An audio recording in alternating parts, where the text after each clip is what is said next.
Hey, Husker fans, welcome back to the Husker Big Red YouTube channel. I'm here with Chris Peterson with my co host Danny Gillette, and we're here to talk some Nebraska football recruiting after a really big weekend on the recruiting trail. It was the first official visit weekend of the season. Nebraska had about 10 recruits on campus, and while there haven't been any commitments yet, there's a lot of positive vibes. So, yeah, I guess just what are your key takeaways? And we'll get to how many commitments here in a second. But what are your initial thoughts on this first visit weekend for Nebraska? Well, this coaching staff knows how to sell the program, and I know we know that Matt Rule is a good recruiter, and this coaching staff is solid in terms of recruiting. But I mean, you heard from several players. For example, Greg Nettles said he was blown away by his visit, and you had Mario Buford talking good things about his visit, and so it's very clear that when recruits and prospects come to visit, that this coaching staff knows how to sell the program and that they have a vision that not only makes sense for the program as a whole, but also recruits can buy into. And I think that's important as well, because it's one thing if the coaching staff has a vision, but if the players don't buy into that vision, then it's a little bit harder to execute and it may not be the best course of action. But I think it's very clear that this coaching staff knows what they want to do, and now it's about getting the players to buy in, and I think that's what's happening. Yeah, I think they're doing a nice job of selling Nebraska and just being Matt Rule. I think he's just doing a good job of being himself. He's just a very genuine person, and yeah, I mean, I think the every most recruits said it was a 10 out of 10 and all that, and every official visit generally goes well, whether it's Nebraska, wherever. Most of the time, kids are going to say that the visit went really well, but I do think that this goes beyond that. And we'll see, and we'll get into this in a second. But I do think that it's going to yield some commitments, and I think Nebraska planned it that way to, it's not like they have Carter Nelson coming to visit this weekend, right? They got guys on this first visit weekend that they felt strongly about committing: Mario Buford, Caleb Pyfrom, Ja'Cory Barney, whoever. Some of these other guys, they're trying to get these commitments and trying to build up momentum in this recruiting class. So I think that that's even the timing of all these scheduled visits is very planned out to try to build momentum towards that June 23rd visit when they've got Isaiah McMorris and Davon Hall and Carter Nelson and Daniel Kalen all coming to campus. So there's you can see the strategy in place and it's working out. And we haven't got any commitments yet, but I don't. You just don't really see that anymore. You don't see a lot of No. guys, make that Sunday commitment. But Mario Buford is committing on June 8th, and that definitely is going to be Nebraska. I mean, there's no way that's not going to be Nebraska, because basically he's not taking any other visits, right? I mean, he's not. He was supposed to visit Michigan State and Penn State, so now that he's not doing that before his decision, I mean, he might as well already have committed to Nebraska at this point, because he's going to be committed to Nebraska on Thursday, like 100%. I would be stunned if he doesn't. So I think they are going to get a few more guys. So we'll just lead into that question, Danny. How many commitments do you think that this weekend is going to yield when it's all said and done? Let me think really quickly. Let's see. I'm gonna say off the top of my head four: Carlin Jones, Buford, Barney, and then honestly, I think William Nettles might be a guy that Nebraska manages to pull off. I know he was really impressed by his visit, and like you said, all the recruits say that this was the best visit they've had and stuff like that. But I think the fact that he's from Texas, I think Matt Rule has really made headway in that state, and that's the other thing about this coaching staff too. They've managed to sell a bunch of Texas kids a vision for Nebraska. And I think that's important as well. I mean, I know Rule has had an emphasis in the state, but I think selling, a kid enough to move from one part of the country to another is also something noteworthy. But I think we'll have about four. And just to touch on your point about, the June 23rd visit weekend, it is kind of, you know, interesting to see how they strategize this. I mean, not to say that none of these kids are heavy hitters by any means, but then you got your Carter Nelson, Hall, McMorris, Kalen's coming that weekend. You got your kind of, I don't know, diamond star players that you really, really want on that weekend. So they're dedicating time to those players on that specific weekend, and that's a smart move in my opinion as well. Yeah, I agree, and it's all planned out, and I think that's why, if you get Caleb Pyfrom committed, which I do expect him to be committed here in the next couple of weeks. We'll see. He's got more visits, so it depends, but I definitely think Nebraska did enough to get his commitment. I just would be surprised if I think he still has visits to Minnesota and maybe Illinois. I mean, he's got a lot of Midwest offers, Caleb Pyfrom, but I mean, you look at like right now, Nebraska's not getting Brandon Baker. I mean, people need to realize that. That probably was never going to happen, but it's like 100% not going to happen right now. I don't care that he had a Nebraska shirt on. Like, he's not visiting Nebraska before he makes a commitment. So that's all you need to know. If Brandon Baker decides, oh, I'm coming June 23rd for an official visit, sure, I'll have hope. But right now, unless without a visit, there's no hope there. So Caleb Pyfrom is a must land. I mean, they missed on Andrew Sprague, so I mean, I think Matt Rule understands they've got to get him in this class. So I expect a commitment from Pyfrom here in the next few weeks, honestly. These recruits love attention. These recruits love social media follows. These recruits love, the Instagram follows and all that. And Nebraska has a very strong social media presence. So they know that a Nebraska shirt will get the fans riled up and follows and excited and things like that. Kids are smart. Social media makes them dumb, but they're very savvy when they come to the social media game nowadays. And I think just to touch on your point on Pyfrom, I think that would be huge because Andrew Sprague was a guy that I really really liked, and I was hoping Nebraska could land. But if they can get Pyfrom, I'd be extremely pleased, and all signs are pointing that way, as you mentioned. Yeah, there was a bunch of kind of projections coming in before that, and I think he said in one of his interviews that the coaching staff really emphasized how much they want him, and I think that's a kind of a similar situation with Daniel Kalen too. So I definitely expect him to be part of this class. I just don't see Illinois or Minnesota or somebody beating out Nebraska for Caleb Pyfrom. And then I think, Ja'Cory Barney, I think, is probably going to be a commit out of this, visit weekend. All the crystal balls are trending that direction. He's like 100% on the on-3 prediction machine. So I would be interested to see, if he's got a commitment date, coming out of this, or what his other visits, might look like. So I think he's going to be, another guy from this weekend. So that would be 3. I think Joseph Anderson's definitely going to commit to Nebraska. I think they did enough there. So that would be 4. I feel pretty good about Carlin Jones. There's obviously still some work to do, but to me, I mean, right now he doesn't have another official visit scheduled anywhere. So to me, for one, that's pretty stunning. I don't know why, because I think he's a big time player. I think he's underranked. Yep. He's like in the 500s or 600s. So that is really surprising to me that he doesn't have like a bunch of schools lining up, visits for him this month. But that's something Nebraska can take advantage of. So those 5 guys, I think they've got a pretty good shot with, and William Nettles, who has already announced not a commitment date, but he said he wants to commit next month in the middle of July. So I think he has another visit maybe to SMU is one of the teams in the mix. So I think at the end of the day, Nebraska's probably going to have a pretty good shot to win this one out. Yeah. Peyton Morgan, I think, is another one.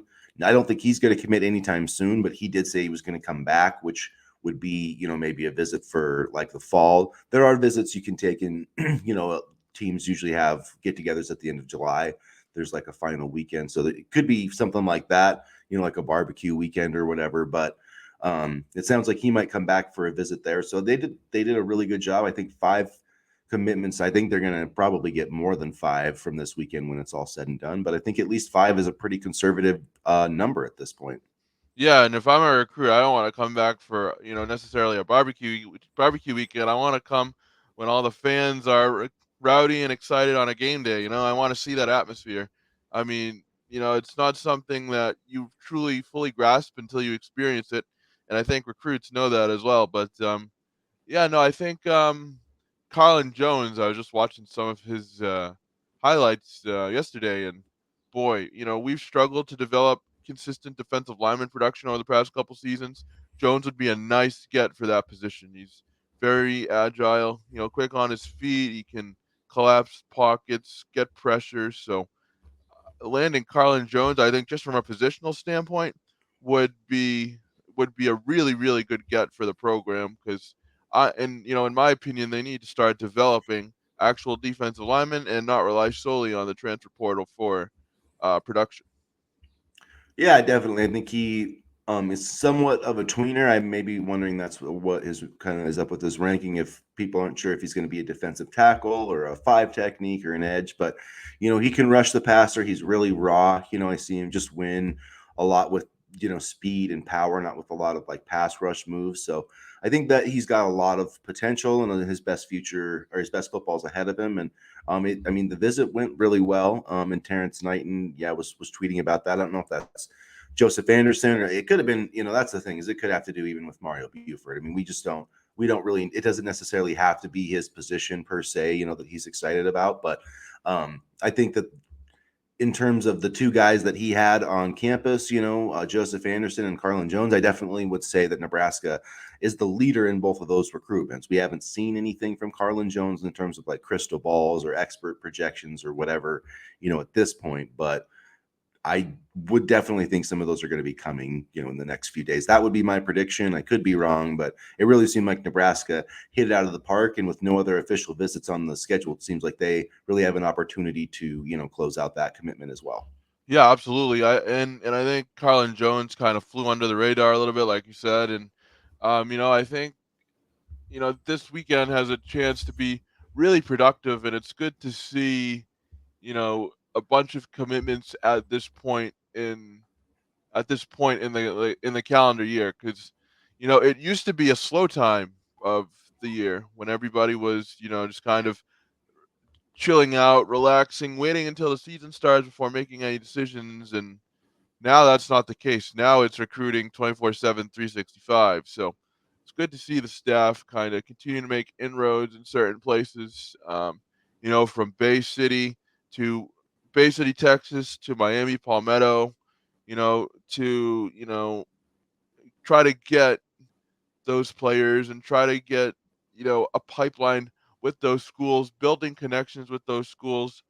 And it's going to be interesting to see if they can keep those pipelines going, and how they attack their recruiting strategy going forward. Like, what's the next school that they're really going to hone in on? Is it going to be in the state of Nebraska? Is it going to be out of state? Is it going to be in California?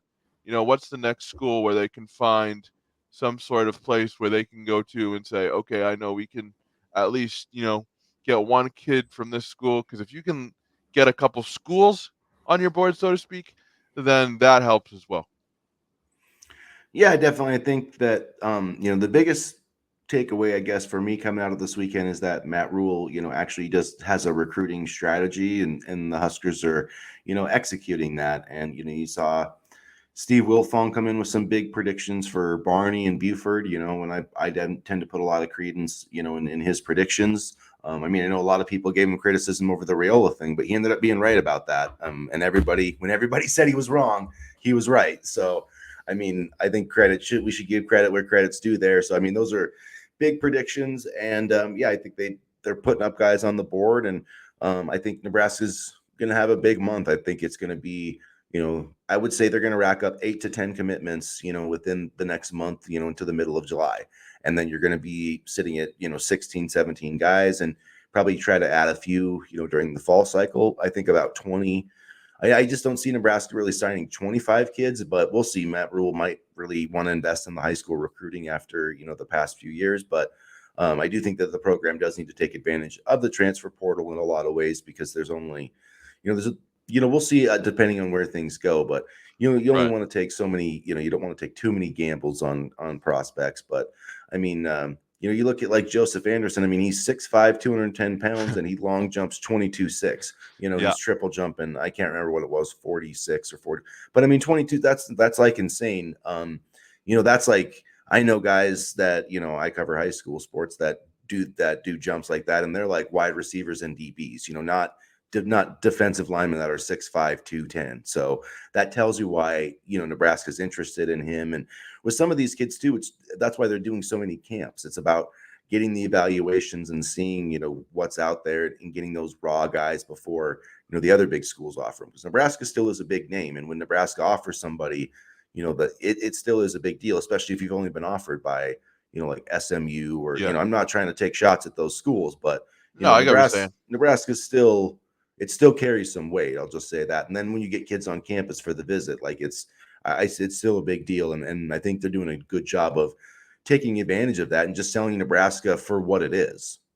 And it's also about trying to make Nebraska a flagship school so that the school's name will be in the heads of, prospects for years to come. Oh, you going to the Nebraska camp this weekend? Oh, yeah, sure. Like, it's about trying to at least, build a stake in the camp circuit so that way you can kind of get your name out there as well and continue to, get good prospects to come to the camps and things like that. It's all about building and network and making connections, and it seems like the staff has been able to do that at a high level as well, which is extremely important. Yeah, they definitely have, and so there are definitely some other things to talk about this weekend. Besides, obviously it wasn't just a visit weekend for Nebraska. Kids, were hosted visits all across the country, and one that was kind of interesting. Willis McGahee the fourth, who's been committed, I think since about April. Even before the spring game, maybe it was in March, but at any rate, he's been committed for a few months. Took a visit to Central Florida, and so that was kind of interesting. He gave Matt Rule and company a heads up about that. But what are your thoughts on Willis McGahee the fourth and him visiting UCF this weekend? I wouldn't put too much stock into it yet. I mean, if I have the opportunity to take as many visits and get the full visit experience, I'm going to do that, but I wouldn't be too worried. I mean, it's not like we're talking about Alabama or Auburn or FSU or Florida State. I mean, I think at this point, he's a Florida guy. I think he's still in on his Nebraska pledge. So I think it's all just part of the recruiting process. I think, commits are going to take visits and see what else is out there. And hopefully we'll see him as a Huskers, in short order. But I don't blame him for taking another visit. I mean, I would try to do the same as well just to see, what different schools are like and things like that. Yeah, I do think it's interesting he's not planning and there's no visits to Nebraska over the summer. I think he has one planned for the fall potentially, so that does kind of have my eye a little bit. It's like I don't know. I mean, I'm not saying it's a bit that big of a deal, but if it's like if you are committed, why are you taking the visits at the same time? I mean, I can understand that line of thinking. Can some schools don't? They have a policy against like recruits like Notre Dame. Basically, it's against like their policy to let their commitments take visits other. So like essentially, like if you're committed to Notre Dame and you take a visit somewhere else, they're essentially being like threatening to take your scholarship type deal. I don't know that they probably will do that, but I mean, I think Clemson's another one that tries to do that. So kids have to be really, quiet about on their social media, for visits and I things think like it that. depends on how good of a prospect you are. If you're a five-star kid, they're not gonna take your scholarship away. If you're a three-star kid, Well, yeah. then I mean, then yeah. then maybe they'll then maybe they'll consider it, but, eh.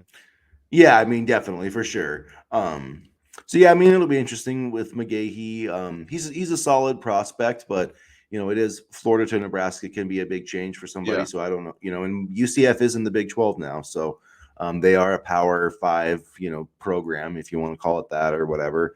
It'll be interesting. I mean, there's a lot of guys up on the board, but it would be nice to have him. He is a really dynamic athlete, so hopefully they can stick out with his commitment there. Yeah, and I mean, like, you kinda said what I was thinking. UCF is a lot closer than Nebraska. So, I mean, there's a lot of logistics when you go to visit Nebraska, I would imagine, coming from Florida, and so I wouldn't be too worried yet, but, I would imagine a visit to Nebraska takes a little bit more planning than a visit to UCF, but we'll see. I mean, recruiting, I've always said that I never believe a prospect is committed until I see him on the field. So we'll see what happens, but I still feel confident that McGahee, will remain with Nebraska. Yeah, one thing that's interesting, I think, like with Daniel Kalen, I mean, he's one commitment I don't think anybody has to worry about. I mean, the fact that he was on campus again this weekend trying to recruit kids. I'm sure he'll probably be on campus next weekend and the 16th and the 23rd. So he's one that I have zero concern about. One I will bring up though. Carter Nelson took a visit to Georgia this weekend, and there's been a lot of kind of talk. It's like some people have thought, that just because Georgia has these two tight ends that they're kind of they're going to give up on him or whatever, and that's definitely not the case. got reported from kind of Georgia insiders that they definitely have a spot waiting for Carter Nelson, which I'm not surprised about. I'm not that doesn't surprise me that Georgia would want to take, an elite tight end like Carter Nelson, but it's more of a fact of would he want to, is that going to impact his recruitment? So, I mean, I know that's the thing too, is something I wrote on HuskerBigRed.com. If you just studied the Carter Nelson recruitment through the vision of this weekend, you'd probably think that Georgia was in the lead because he had his great official visit there. But I still think Nebraska leads this thing. I think that part of the reason Georgia took two commitments is that they probably feel like he's going to be tough to pull out of Nebraska. Yeah. I just think that is the case, even though you are Georgia. I mean, I just think it's going to be really tough, especially with the way that Daniel Kalen's recruiting him. We'll see. I'm still worried about Notre Dame, though. Notre Dame, I'm actually more worried about than Georgia because they're that Midwest school, and you just never really know. But it seemed like early in the process, I think it was maybe Sipple or Callahan or somebody, but they just said, Carter Nelson talked about Notre Dame differently, something like that. So I'm wondering about that visit if they're kind of under the radar a little bit. That's one thing to watch. That's this weekend. Then I believe he's going to visit Penn State, and then it'll be Nebraska on June 23rd. So hopefully they can close that out. Like I said the other day, it wouldn't shock me if there was a commitment by Carter Nelson sometime in the middle of July. Seems like he definitely wants to have this decision out of the way, before his senior season starts at Ainsworth. So that's kind of what I'm expecting. And if that timeline follows true, I still feel good about Nebraska. They would get the last visit. And I still think that the Huskers have the most momentum right now in this recruitment. Yeah, and the schools you mentioned, like Notre Dame and Penn State, they have a history of developing good tight ends. So I could definitely see where you would be a little bit more worried about Notre Dame than say Georgia. But look at the Georgia quarterback room. They have, you know, I think it's four talented quarterbacks in there. 4 and 5 star quarterbacks, and they still took and Dylan Raiola is still committed. So I mean Georgia's going to stack up on talent no matter how much they have, and but we'll see. I still feel, like you said, I still feel good about where Nebraska stands in this because I think Carter Nelson would be able to play right away. I mean, he is that talented. He is, a really, really good tight end, and especially with the offense reportedly moving to a two tight end set, I definitely think there would be opportunities for him to see the field immediately. Whereas Georgia, I'm not so sure that would happen, but maybe. Potentially, he could. It would probably be a little bit tougher, but I mean, Georgia's going to be losing some of their tight ends this year, so Yeah. there might be some opportunities to play. And Carter Nelson is really good. I still think, even though he's ranked like 119th or whatever, I still think he's one of the most underrated recruits in the entire 2024 class. I would say that about Daniel Kalen too. I really think that when Daniel Kalen gets the Elite 11, I think after that he's going to get, at some point, I think he's going to get bumped up in the top 500 and maybe even in 4-star range because I do think he's a little higher quality of a quarterback to me than a 3-star. I just think when you look at him, he's a very solid, he looks like a guy that could start for, just about any team, I would say, in the Big Ten or the SEC. I mean, yeah, maybe not Ohio State, but really outside of that, I mean, I could see him starting for almost any program. So, um, yeah, I think the both of those guys, are going to be big recruits to watch, and I think it's all kind of planning to, with that in-state momentum and trying to get all that building towards those final three guys, not Pyfrom, excuse me, although you do want to get him in the mix, but Oh yeah. Morris, Hall, and Carter Nelson. Although it's, with Davon Hall, I mean, and Sean Callahan made an interesting point last week on Friday that if he took an unofficial visit to camp at Tennessee, which he doesn't have an offer there. So I mean, basically, like he spent his own money to go to this camp to try to get an offer from Tennessee. So I mean, that kind of tells you where things are at with Davon Hall, and it seems like Nebraska is more of kind of like a backup option for him.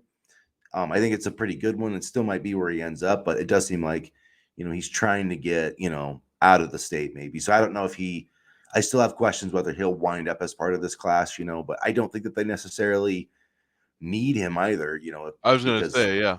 yeah, they've got Barney and Isaiah McMorris. I'm definitely not counting on Gatelin Bear. I think No. Gatelin Bear is the type you take three wide receivers, and then if you leave a spot open for Gatelin Barrett, you take four because he's out of this world. So you don't even care about the numbers at that point. But I don't think you plan on Gatelin Barrett being in this class because That would be amazing, but I just have a hard time. I that's like, yeah, I'll believe it when I see it type of thing. And you made an interesting point back when we were talking about star rankings and Kalen, and you said now that he's at the Elite 11, he'll get more eyes on him, and scouts will look at him because they have to look at him and actually do their homework on these star rankings. They don't they can't just put in star rankings based on film. And I think just from what I've noticed and trends, and I know you said this before, the state of Nebraska in terms of recruiting and evaluations. There seems to be a lot missing. I feel like a lot of these, prospects in the state don't get scouted as well as they should, and their star rankings are a little bit low at times. But anyway, um, speaking of star rankings, for what it's worth, Barney got his fourth star over the weekend, so that's interesting to note too. I mean, I often wonder what changes from just 5 days ago to I believe he received his ranking on Friday, so 3 days ago. So, but in any rate, as much as I would love a guy like Hall, and as much as I've liked him for this class potentially, we have enough bodies at wide receiver to where I wouldn't be, incredibly sad and feel like we missed out per se, if you can understand what I'm saying. Yeah, I can. I mean, yeah, I agree. I I would like still, him. I would like him for yeah, sure. right, But right. Yeah, I know what you're saying. And I think they got Malachi Coleman too, so I think that makes it like less of a. I mean, because they're not that but they're just similarly ranked. They're both kind of yeah, highly ranked, touted receivers. I think Nebraska still has a good shot. I think they still have a good shot with McMorris. I mean, he flirted with Oklahoma and USC, but he's not visiting there. I mean, schools only get Nebraska can only host 56 official visits in this recruiting cycle. You know what I mean? So like players don't have a limit on how many they could do, but schools still do. So like you're not gonna. I mean, 56 sounds like a lot, but I mean, on a recruiting board, it's really not because if you're trying to take 20 or so commitments, I mean, it's not that. I mean, Nebraska did 10 this weekend. I think they've yeah. got I know they're in double digits for the 23rd. So I mean, right there, you're almost at like half your allotment, and you've still got all the way through to December. I mean, Nebraska was still using these official visits They in have December, 16 and scheduled for the 23rd. yeah. So I mean, you're really going into the fall. I mean, you're probably only going to have like 20 visits left to use. I mean, and that's going to get you through December, even through the late signing period, like when Nebraska was getting guys kind of like in February. So you're not just going to waste those visits on kids if they don't really have a committable offer. And so I think that is pretty telling. Like with McMorris and Dave on Hall, they're not visiting anywhere else right now. So I feel like Nebraska does have a good shot with those guys, and there's some others that are like that too. Carlin Jones, and which some of that I just think is kind of surprising that they don't have other visits other places. But yeah, I think Nebraska's in a good spot with a lot of guys, and I feel really good about this 2024 class, a lot better than we did a few weeks ago. But that's kind of the momentum, and I just think that Matt Rule he has a really good job of when there's adversity on the recruiting trail, like we missed on Brandon Baker, okay, we got to go get Caleb Pyfrom, and they're just able to do that. Like when they missed on Dylan Raiola, they had a plan. It's just like they're not surprised, I guess. Even though it might seem like from the outside looking in, like they're on a kind of like a one-track mind, like with the Rayola thing, they had the plan in mind in case it went south, and when it did, boom, they pivoted.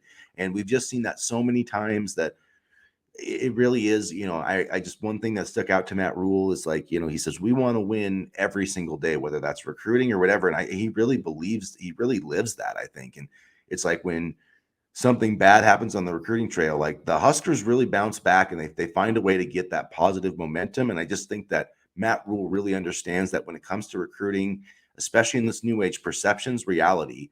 And if you have that momentum, it really does help you in the recruiting process. And I think we're starting to see the results of that. Isn't it nice having a coaching staff that's able to do that now? I mean, Yeah. it's something so many schools take for granted, and meanwhile, where we are absolutely so excited for it, and it's really cool to see. You know, it seems like even when they miss out on a recruit, they always seem to have some form of backup plan. Mm-hmm. And I think that there's something to be said for that as well. I mean, the staff is always working. They're trying to get recruits at a high level, and they always have a backup plan. So that will serve them well, especially once the program starts winning, and backup plans have to be even less and less, because that tireless work ethic is something that will you know have them go a long way, especially in today's age. And you're right because when the winning starts, so they're putting together some success right now, and we haven't even seen Matt Rule's program play a single game. So once we get that, and I'm very confident that Matt Rule is Yeah. going to start winning games. I mean, and Yep. that's not like I'm the only one. I mean, Kirk Herbstreit. I mean, there's not that he's the end all be all, but just that's the general. Everybody is kind of sensing that with Matt Rule, and I just think Nebraska really lucked out that he went to the Panthers and didn't get a good quarterback, and it all worked out in the right sense because like there was a lot of talk about him wanting to go to Michigan, and Jim Harbaugh ended up not going there, and so I just think Nebraska is one of the few jobs that because he really is a guy that loves college football history. I think that's one of the few jobs that makes a guy like Matt Rule go, yeah, that is a place I'd want to coach. I even think that at another time, I think that they could have enticed Urban Meyer if there wasn't all the baggage there, because Nebraska's still Nebraska, especially to these college football guys that live and breathe the sport. And so I just think that Matt Rule is in the perfect place, and I think Nebraska's got the perfect coach, and I feel really good about the future right now. And you can call me a Kool-Aid drinker all you want. I don't really care because that's my honest opinion. So Yeah, no, I totally agree, and you can tell that this job means more to him than just sitting on the sidelines. He's at local hockey games. He was at the yeah. wrestling thing last month. I mean, you can tell he really likes to be here, and that goes a long way too, in terms of fan support and player morale, and you can call all that BS type of stuff, but it's really not. I mean, when you look at the Scott Frost era, I don't think there was a ton of, you know, good player morale or happiness around the program. I mean, I just remember Well, the yeah, night. look at JoJo Doman, what he Yeah. said. I mean, Yeah, and that's pretty that's that they didn't basically that the coaching staff wasn't that they didn't trust them. I mean, you're not going to win games if you don't trust your coaches. I mean, that's a pretty big criticism, I thought. people were like, "Oh, he should have said that." Well, I mean, he said it in the nicest way possible. I'm sure he Yeah. had a lot more to say. Yeah. I'm sure Yeah, he I had a think lot more. he chose his words very carefully. I don't think and that's not to say I'm sure he had good coaches and stuff, but it just however he meant that, I think that was they just didn't lead with authenticity, and I think that's with Matt Rule is even with the Daniel Kalen thing, like, hey, yeah, Dylan Rayola is our top guy. We're not going to lie to you, but if he doesn't come here, like we want you badly, and then it's that type of thing, like because kids aren't stupid. Daniel Kalen Yeah, knows, like he knows what the rankings are. He can see what you're doing on, so I just think that the way that Matt Rule approaches it and that honesty and that relationship building, like in all this, it was interesting too. And I think it might have been Peyton Morgan or William, one of them said, a lot of other schools want to talk about money or da da da. And Nebraska had kind of more of that family atmosphere, and I still think that players and their families are still drawn to that because I think we're going to get at a point where NIL, like in the next few years, it's not that different from like,